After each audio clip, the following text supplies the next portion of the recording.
Hello friends, welcome to Sharu's kitchen. Today recipe tasty baby corn తయారీ విధానం. ముందుగా కడాయి పెట్టి ఆయిల్ వేసి అందులో ఉల్లిపాయలు, పచ్చిమిర్చి వేసి ఆనియన్స్ ఫ్రై అయ్యాక కొద్దిగా అల్లం పేస్ట్, టమాటో పేస్ట్ వేసి బాగా కలిపి ఆయిల్ పైకి తేలాక అందులో కొద్దిగా పసుపు, కారం, నీళ్లు పోసి కలిపి 2 నిమిషాలు మూత పెట్టాలి. తరువాత ఒక గిన్నెలో కట్ చేసుకున్న బేబీ కార్న్ తీసుకొని అందులో 2 స్పూన్స్ మైదా, 1 స్పూన్ కార్న్ఫ్లోర్,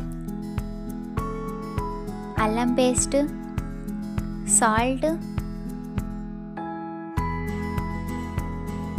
ధనియాల పొడి, కారం, పసుపు వేసి అవసరమైతే కొద్దిగా నీళ్లు కలుపుకొని కన్సిస్టెన్సీ ఈ విధంగా ఉండేటట్లు చూసుకోవాలి. తర్వాత డీప్ ఫ్రైకి సరిపడా ఆయిల్ వేసి ఫ్రై చేసుకొని పక్కన పెట్టుకోవాలి.